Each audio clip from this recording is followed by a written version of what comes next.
네, 안녕하세요, 여러분. 오늘은 전생과 환생에 대한 이야기를 해보려고 해요. 먼저 말씀드리자면 이것은 제 개인의 의견일 뿐이고 여러분을 설득하려는 목적은 전혀 없습니다.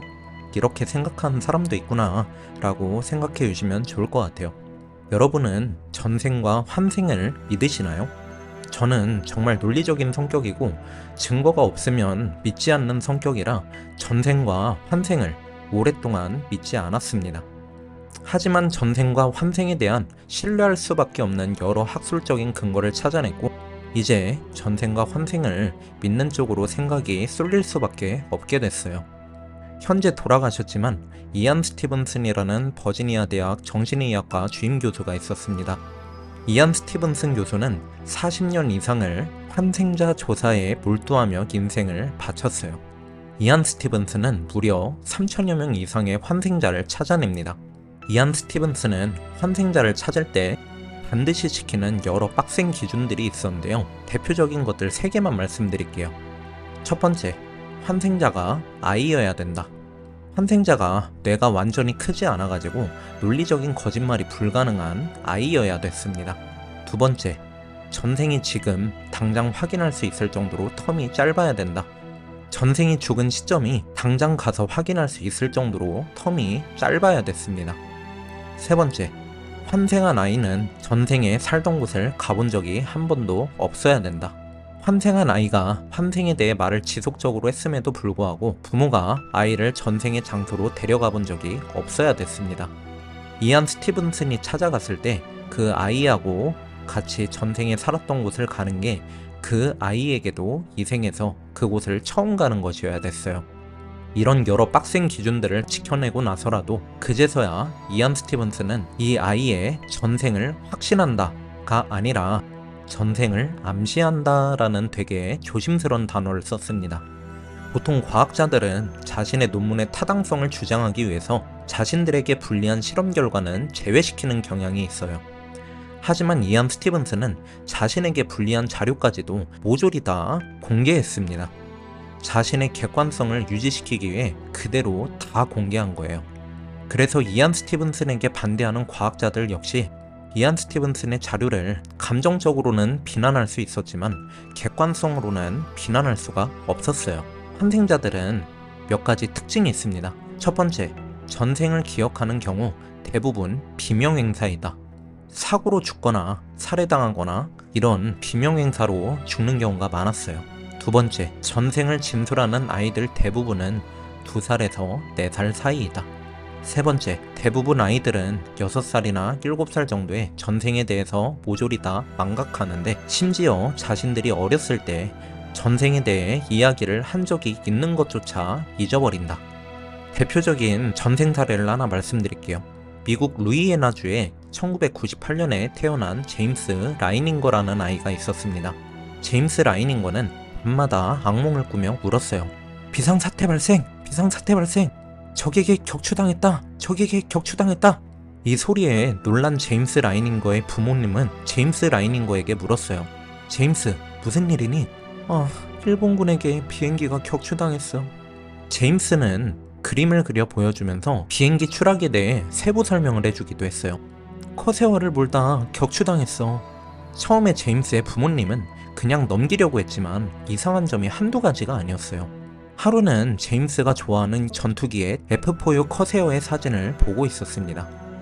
이때 제임스의 엄마가 비행기 사진을 보면서 비행기 아래에 달린 둥글고 긴 물체를 보고 폭탄이 달려있구나 라고 이렇게 말을 했더니 제임스는 그건 폭탄이 아니라 비상 연료 탱크야 라고 이렇게 답변을 하기도 했습니다.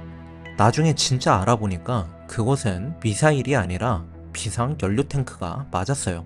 하지만 제임스는 여기에 대한 지식을 습득할 만한 자료가 전혀 없었습니다.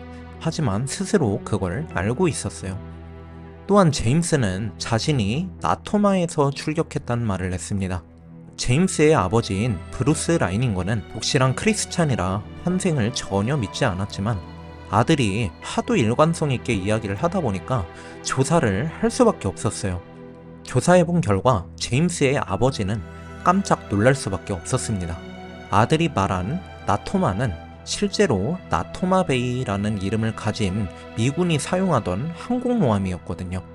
또 아이가 평소에 크레파스로 제임스 3라는 글을 자주 썼는데, 이것은 1945년 3월 3일에 치치지마에서 격추당한 커세어 전투기의 닉네임이었고, 그 전투기를 조종한 조종사의 이름이 제임스 M. 휴스턴 주니어라는 기록을 찾아냅니다. 현재의 제임스와 똑같은 이름을 가진 제임스 M. 휴스턴 주니어라는 사람이었죠. 이곳저곳을 수소문하던 도중에 2003년에 제임스의 아버지는 태평양 전쟁 영웅 모임에 참가해서 아들의 전생으로 보이는 제임스 M. 휴스턴 주니어의 동료인 잭 라슨을 만나게 됩니다. 잭 라슨은 아이로 다시 태어난 제임스를 만나고 환생을 인정할 수밖에 없을 정도로 어린 제임스가 말하는 내용들이 죽은 제임스 M. 휴스턴 주니어의 정보와 놀랍도록 일치하는 것을 확인합니다. 증거는 또 있는데요. 제임스 M. 휴스턴 주니어의 누나인 앤 바로는 아직 87세로 살아있는 상태였습니다. 여기서는 제가 자료를 조사해보니까 누나란 얘기도 있고 여동생이라는 얘기도 있더라고요. 하지만 저는 누나라고 이야기하겠습니다. 하여튼 그래서 이 누나인 앤 바론하고 제임스하고 이야기를 하게 돼요. 그리고 어린 제임스 라이닌 거는 앤 바론에게 앤 바론이 어렸을 때 애니라고 불린 것을 먼저 말하기 시작했고, 앤 바론이 돌아가신 자신의 어머니가 그린 어린 제임스 휴스턴의 초상화를 보여주자 제임스 라이닌 거는 엄마가 누나를 그린 그림은 어디 갔어? 라고 이렇게 묻는 등 당사자가 아니면 절대로 알 수 없는 정보들을 말하기 시작했습니다.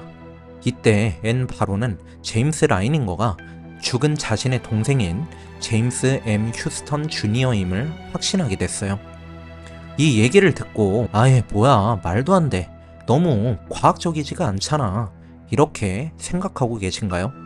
증거가 없으면 절대 믿지 않는 대표적 인물 중 하나였던 유명한 천문학자이자 미 항공우주국 나사의 자문위원이었던 칼 세이건이라는 사람이 있습니다. 칼 세이건은 과학을 추종하면서 미신을 믿는 자들을 비판하는 스탠스를 가진 대표적인 인물이에요. 칼 세이건은 다음과 같이 이야기했습니다. 때때로 어린아이들은 전생에 대해 자세한 사항을 보고한다.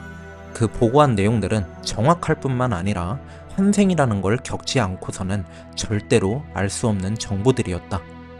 환생은 여전히 의심스럽긴 하지만 실험적으로 지지받고 있다. 과학과 영성이 어떻게든 분리되어 있다는 개념은 두 영역 모두에 해를 끼칠 뿐이다. 여러분은 과학에 대해 얼마나 아시나요? 사실 저도 과학을 잘 모릅니다. 하지만 이미 과학은 양자역학을 인정한 순간부터 종교보다도 더 믿을 수 없는 정보들을 많이 수용하고 있어요. 과학적이지 않다 라며 거부하는 사람들은요, 아마 과학이라는 것을 고등학교 때까지만 배우거나 실질적으로는 과학의 최전방에서 실무자로 뛰고 있는 사람이 아닐 확률이 높습니다. 제 주변에 과학을 정말 좋아하시는 분들은 오히려 종교인들보다도 더 사고가 유연합니다. 이게 맞아? 라고 할 정도의 말도 안 되고 미신적인 것들을 오히려 더 잘 받아들이고 신의 존재와 전생과 환생 역시 잘 받아들입니다. 오히려 과학을 현역 직업으로 삼는 현역 과학자들 상당수가 신의 존재와 전생, 환생에 대해 인정하는 분위기예요. 저도 최면 상담을 하면서 상담받으러 오신 분들이 자발적 전생 역행을 하는 것을 여러 번 겪었습니다. 자발적 전생 역행이란 제가 전생으로 가라고 하지도 않았는데 스스로 전생의 기억을 떠올리는 것을 이야기해요.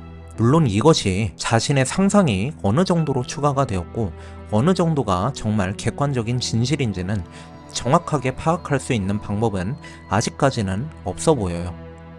하지만 분명한 것은 무의식이 자신에게 의미 있는 이미지를 떠오르게 한다는 것이고, 그것을 해결을 해줄 수 있는 최면가가 옆에 있다면은, 그리고 그것을 적절히 잘 조치해준다면 그 사람이 가지고 있는 그 문제와 증상이 거의 완벽에 가깝게 해결이 되어버립니다. 그리고 자신이 이번 생을 살게 되는 진정한 목적까지 찾는 경우가 많아요. 여러 전생들을 떠올리면서 자신의 카르마가 무엇인지 분명하게 확인하고 원한다면 그것을 끊어버릴 수가 있기 때문입니다. 그래서 그 카르마에 완전히 해방돼서 온전히 자신의 삶에만 집중하고 삶의 목적을 찾고 그에 충실할 수 있습니다. 오늘은 이렇게 전생과 환생에 대해서 이야기해 보았는데요. 다시 한번 말씀드리지만 저는 여러분들을 설득할 생각은 없습니다. 그냥 이런 의견도 있구나라고 받아주시면 감사하겠습니다. 시청해 주셔서 감사합니다.